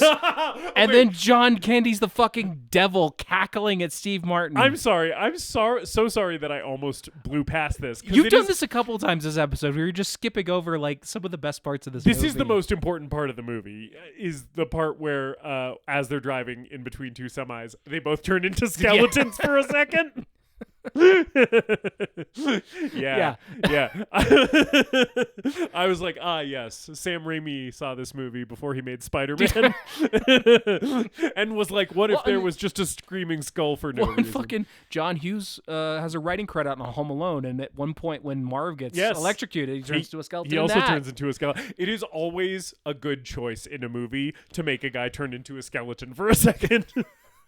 I also really like John Candy in this devil costume with red paint on his face, smiling at Steve Martin like he's Nick Cage at the end of Mandy. It's so funny. It's so funny, right? Because you're seeing him through Neil's eyes, and it's like, this guy is trying to fucking kill me. This guy is he's a nightmare. But yeah, and so then they pull the car off after almost dying. And yeah, Steve Martin's letting him have it again. And then the car just lights on fire. and both of them are just kind of like, well, fuck it. Who cares? Yeah, I think that's the logical reaction at that point. Right. Yeah. It's just like, oh, nothing in life matters anymore, actually. I'm going to die on the side of this highway. I've given up. We're stuck in Camp Verde, and the oxygen just ran out on the Titan, and you're showing me weird internet videos, and we both pissed around the backside of this law office or whatever. And there's a poster for Corn Fest.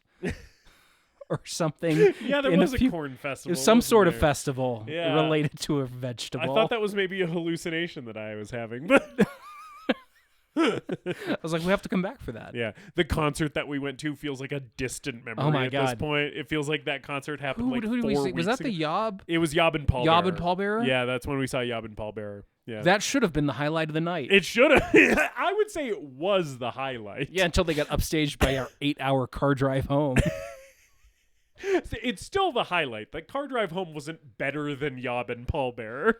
It was just, it demanded more attention. I still feel like that might not have been the longest night of my life. I think I've had longer nights. Yeah. I think I've had a couple other all-nighters. I had an all-nighter where we ended up at a Denny's in the morning That's for classic. breakfast. Yeah. That's a classic all-nighter. And we're fucking dead tired, and I hadn't told my parents that we were going to be out that late. And the server comes up to us, and he's like, hey, boys, I'm about to go home and clock out, so let's make this ordering real quick or something. And we just kind of look at him like, bro, we're going to need a minute. Get us some coffees, and we'll be back. We can look at give us a chance to look at the menu because we're about to fucking die over here. Yeah, my eyes are having a hard time focusing. I can't open my eyelids because they've been glued shut. The part of my brain that processes the English language has gone to sleep. I'm sure you've had a long shift, buddy, but you're going to need to have some patience with us. Yeah. One time I fell asleep on the bathroom floor of a Denny's. Oh. That was in college. Okay. After a long night out where we ended up at Denny's. I had a college all-nighter where I had to put together this project that was like the big class project, and I'm doing it like the night before it's due. Yeah. And I'd done some of it, but I was trying to like print it out and put it all together, and it's this huge thing. I finished it at like 7:00. I had a class to TA at 8:00 in the morning, so I finished it at 7, fell asleep for 30 minutes, woke up, and walked onto campus to do my 8 a.m. TA class, and then I did not come home until 10 p.m. that night because I had class all day on campus, and then I had something to do in the evening, and then I slept until like noon the next day, and I didn't have class that day. That's the longest night of my life, I think. Yeah, that's terrible. That's wild. Yeah. Anyway, so another thing that we didn't mention here is like when they're arguing after the fucking wrong way driving incident, but before the car burns up, is when Dell confesses that he stole Neil's credit card to rent the car. Yeah, the cards got screwed up at the first hotel. Yes. And it's just like one shot, and they don't really bring it up until now. Yes. And so he didn't really steal it. It just it was an accident that he took advantage of. Right. And this is where like that's the one thing in this movie where I was like, okay, maybe Del Griffith isn't like I think you gotta add that to the list. You do. You do have to be like, yeah, he did use another man's credit card. To be fair, like Neil has been offering He's to been pay. paying for everything. He's paying for everything. Yeah. And then this is the one time where John Candy takes advantage of that. Yeah, and you do still have to ask, even if he's been paying for everything. But also all of the credit cards burn up because Neil left his wallet in the glove compartment of the rental car. So like it's on fire, and you as the viewer, and also Steve Martin is playing like he knows his wallet is in there too. And then there's a really funny bit where he's trying to Neil is trying to get a hotel room. But because his wallet has burnt to a crisp, all he has is like the like shriveled like slivers of plastic that used to be his credit card. This is one of those things that just wouldn't happen nowadays because you just have your card on your phone, right? From You'd Apple be like, Pay or do you whatever. take Apple Pay? Yeah, yeah. Or you could just reserve a hotel room on your phone. But yeah, this whole bit is really funny, and like I love the clerk's reaction where these aren't credit cards. Yeah. And John Candy has no money, because Neil's able to sell give him his watch, his expensive watch, and Right. give him a few bucks for the hotel room, but John Candy doesn't have anything to give him. So we just get sad sack John Candy sitting in his car, Fucking freezing his to burned out death. car, Yeah. freezing to death. I do love that they keep, after the car is no longer on fire, they keep driving the car. I think that is like a great comedic decision. Oh yeah. That it's like now we're just driving this burnt out shell of a rental car. And then he's like talking to his wife as if she were there. Yeah. We don't know that his wife is dead yet. Yeah. About how she would say that he's a screw up. Yeah. And it's really sad. Yeah. And that's really good. Yeah. I really like it. I really like this scene too. It's very like it's very touching. I think the balance between comedy but also like sincere emotion in this movie is pretty strong, and this is like one of the best examples of it. And then you see like Steve Martin kind of looking at him from the motel room and being like, God damn it, I can't leave this guy out in the cold. He's gonna fucking freeze to death. He's got a room with 2 beds too. Yes. So he invites John Candy into his hotel room, which is very sweet. I feel like he should have done that when he got to the hotel room and not. Yeah, right. He should have opened the door and been like, "Oh, there's 2 beds here. Come on in." He's also still learning how to not be an asshole. Guess so. But then like the scene after this where they just get drunk on a bunch of little tiny travel size bottles of alcohol is really funny. And Steve Martin's just housing chips in the bed, and the bed is covered in chip bags. Yeah. I like that Neil has just kind of let loose. Like he's finally allowing himself to have fun with Del on Del's terms. You know, which is just like, yeah, man, we're just gonna fucking smoke some cigarettes and eat some chips and drink tiny little bottles of booze and lay in hotel beds and fart a bunch. Just guy shit, man. Yeah. And then Del has to kill the mood by getting all esoteric and existential, and he's like, when I'm dead and buried, no one will know I'm here except for these shower rings. Yeah.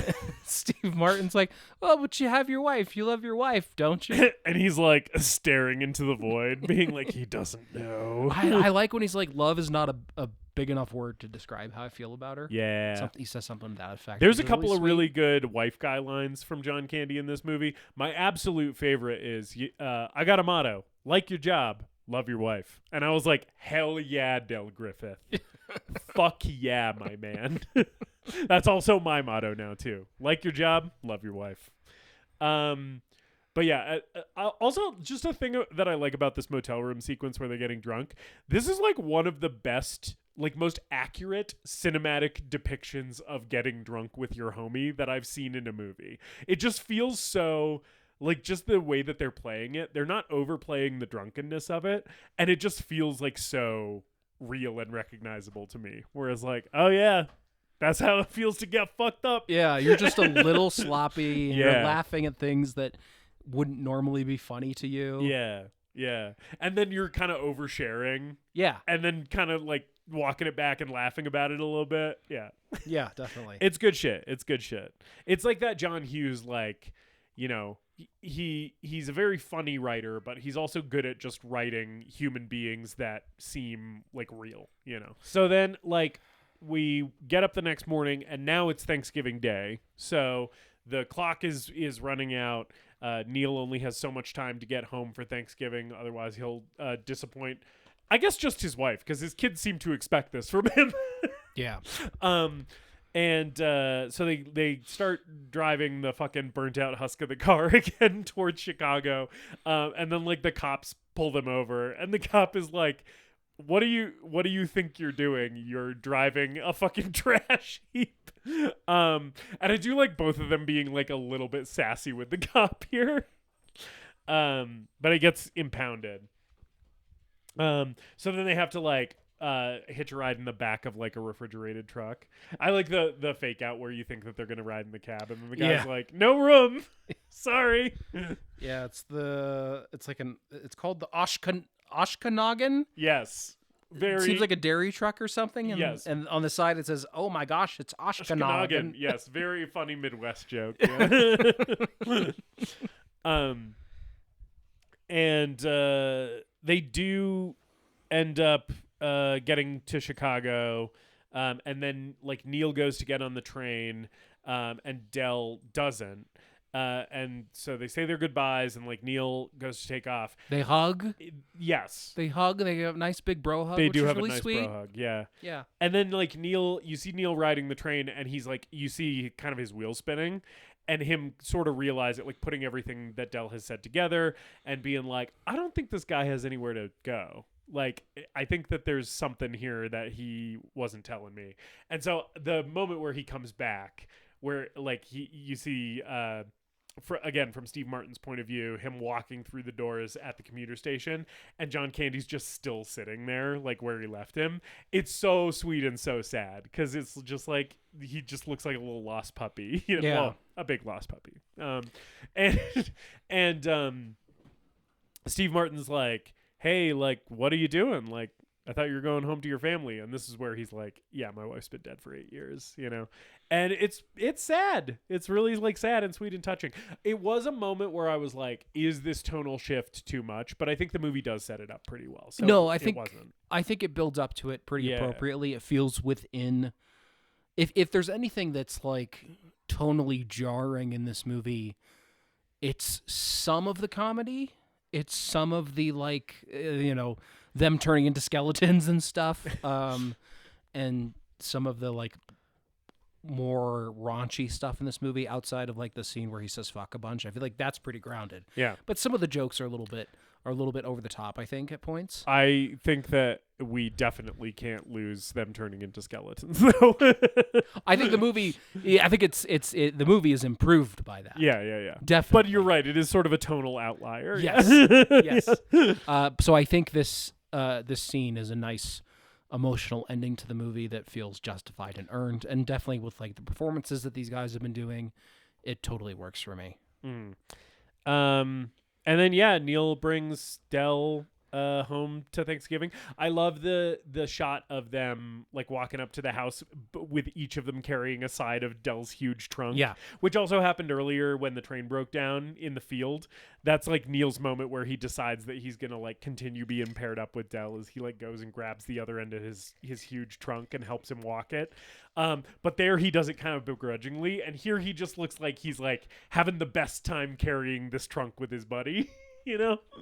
And then they show up and he's basically like, hey, this is my friend Del. And there's like a shot of like both the wife and Del kind of looking at Neil, like each of them kind of looking at him and being like, wow, I love this guy so much. And then they kind of look at each other and they like sort of recognize in each other, you love this guy so much too. Yeah. We both love this guy so much. And then it just ends on a freeze frame of John Candy's face. A thing that I was thinking about, because it's freeze frame on John Candy's face, end of movie.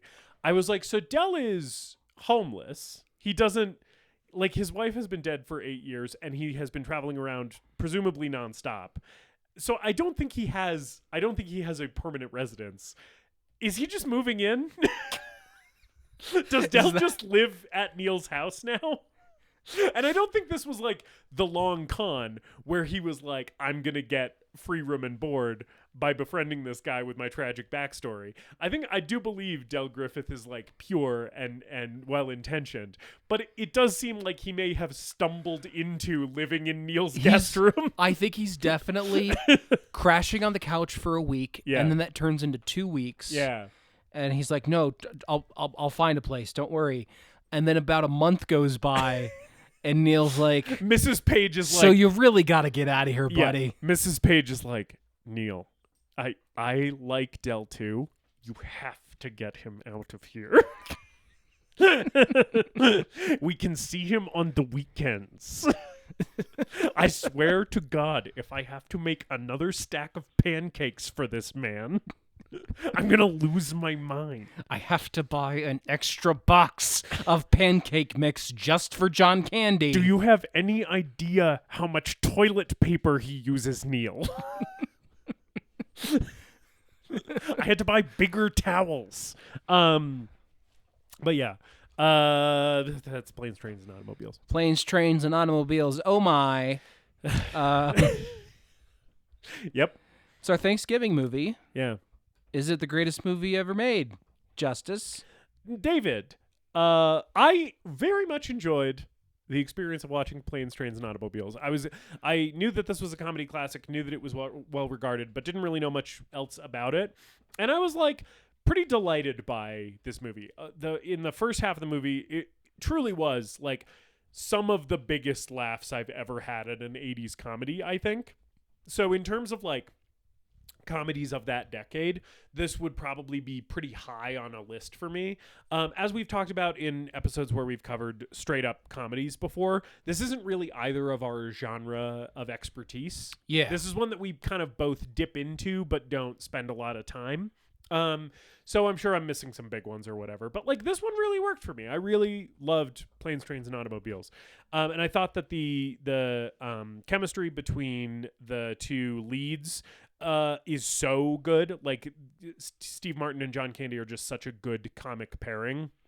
That, you know, that 4-hour cut that existed at one point, I probably would have watched. Just because it's really fun to see these guys just riff on each other. And I know a lot of their stuff was like ad-libbed and improvised and stuff. And you can really feel the sense of like play between them. And it's also just really fucking funny. It's a really funny movie. And all that being said, I think I'm going to give this one like a soft no. The reason being, I sort of thought the first half of this movie was stronger for me than the second half. In the second half, it feels like I think the movie does do a good job of balancing the comedy and the like more sentimental, serious stuff. But I just didn't think that the second half was as funny. There's like a lot of jokes in the second half. It wasn't hitting for me as much. And I think part of it is the thing that we touched on earlier, which is like it is kind of variations on the same joke for 90 minutes, you know? And I still was enjoying the movie towards the back half, but it wasn't getting like the big belly laughs out of me anymore because I was like, okay, well, that's basically what you did earlier. You're just doing kind of a different twist on it, you know? No, it didn't really sustain the highs long enough to be the greatest movie ever made for me, but I really, really enjoyed watching this movie and probably will revisit it around Thanksgiving in future years. David, is Planes, Trains, and Automobiles the greatest movie ever made? Justice. This is a no. Yeah. Pretty solid no. Not a negative no, but solidly a no. I really enjoyed this. I had a great time with it. I thought it was funny. I was amused by it. I didn't have a ton of full-on belly laughs. I didn't think this thing was like wall-to-wall hilarious. I think mostly it was just like, yeah, this is really clever and charming, and I love seeing these two performers play off of each other. Yeah. I think, like you, I found the first half to be stronger than the second half because it seemed like the second half had a bit more of a relaxed pacing. Yeah. And I would have liked that if it found more of a rhythm to it, because it seemed like it was relaxed pacing with still trying to do more bits and jokes that felt reminiscent of the first half. And it seemed like we could have had more time in the car with these guys talking to each other, and even then we could still have jokes and stuff like that. But like, I was kind of thinking of Jaws, and I was like, I don't know what this movie's version of the USS Indianapolis speech is. And the part when they start comparing tattoos and stuff and singing shanties, but like, I kind of want that, and it takes us a while to get there with the scene in the hotel room like at a the end. doll's eyes. The devil's eyes. The thing you know about the thing about a shower curtain ring is Once I sold a man a set of shower curtain rings, and he slipped in his shower. He grabbed onto that curtain for support, and those rings, they failed. He fell to the ground, busted his head open, and I vowed that day to never have that happen again. I've dedicated my life to selling the safest shower rings. I see that man's busted skull in my dreams every night. 500 men slipped in the shower and died, but I delivered the curtain rings. I wish that second half found a little bit of a stronger pace and rhythm, and made some of those emotional moments hit a little bit harder. But like, I still think it hit the right. I found the right balance with it. I think it's a breezy 90 minutes. I do think the 3-hour and 45-minute version, or even a 2-hour version of this movie, would be too much. Yeah. way too much. Yeah. Definitely too much. When I was saying I would watch it, I don't think it would be better by any stretch of the imagination. I would watch it as a curio, but it is as a tight 90. This is the correct runtime. Yeah, for this. I think it works really well as a tight 90. Though there are like an hour and 15 minutes of deleted scenes, I think, that they found that surfaced recently to watch. So I would be interested to see some of those maybe. But yeah, really, really fun, enjoyable comedy. I can see why it's kind of become a cult classic for Thanksgiving, because like it sort of feels like it represents Thanksgiving in a way that is distinct from Christmas. Yes, it's a very Thanksgiving movie specifically, and there's not a lot of those. So, yeah. But no, not the greatest movie ever made. Yeah. Have you seen The Holdovers? I've not seen The Holdovers. Another good Thanksgiving movie. It does get Christmassy at points. It's not as laser focused on Thanksgiving as Planes, Trains, and Automobiles, but lots of Thanksgiving vibes in that one too. Mm-hmm. And it's funny. And Paul Giamatti farts a lot. Oh, okay. No fart jokes in this movie. No, surprisingly, I actually sort of enjoyed that. I was like, keeping it classy, Planes, Trains, and Automobiles. We're not going for the low-hanging fruit. A nice bit of restraint there, John Hughes. Yeah. I mean, we got the joke about John Candy's hand and Steve Martin's butt, but that's about it as far as like even butt-related humor in general. Yeah. And we talk about Steve Martin itching his balls, but yeah. I was sort of pleased to have my expectations subverted in terms of John Candy farting a bunch in this movie, which I assumed was going to be happening. Yeah. So we're taking a week off. So what we're doing next week is nothing. Yes. And what we're doing next week is celebrating Thanksgiving with our families. That's right. Yes. And you should do the same. Yeah. Whatever your family means to you, and we hope that you have a good one. Hopefully your travel for the holidays goes better than the travel in this film. Yep. Thank you to ET for our social media and research. They are taking a step away from the podcast again. Yes, because they have so much shit to do, and they shouldn't do labor for free for us. Way more important stuff than helping us out. Yes, if their schedule is too busy. So, we do just want to say a huge thank you to ET for all the help that they've provided to the pod this year. And it's sad to have our pod family shrink by one member, but they'll always be an honorary member of the TGMEM staff. Yeah, of course. In our hearts, whether they're contributing directly or not. So if you notice that our episodes become less well-researched or our social media is shittier, it's because our friend has more important things to do. And we also don't care enough to pick up the slack, unfortunately. That's right, yeah. So, next week we'll be off for Thanksgiving. In 2 weeks after we come back from Thanksgiving, we're going to be diving into a film that was requested by one of our listeners. We haven't had one of those for a while, and this one's actually was requested a little while ago, but it's a Christmas movie, so we're going to do it around Christmas time. Yep. We're going to be watching the zombie Christmas romantic comedy musical, Anna and the Apocalypse. Have you seen this? I have seen this. I have not seen this. So I truly don't know what to expect other than all the words you just said. Yeah. That's all I know about this movie. Yeah. I'll be really interested to watch this again. This was suggested by one of our big listeners. Yeah. If you want to suggest a movie, leave us a comment somewhere, send us an email. And like and subscribe and review and all that social media stuff. Yes. And maybe we'll talk about one of the movies that you suggest. So we hope you enjoy your holidays and don't mind your TGMEM feed going dark for a week, because hopefully you'll be too full of turkey and pie to notice. And we'll be back in December with Anna and the Apocalypse. And until then, later dipshits! We hope you enjoyed this episode of The Greatest Movie Ever Made.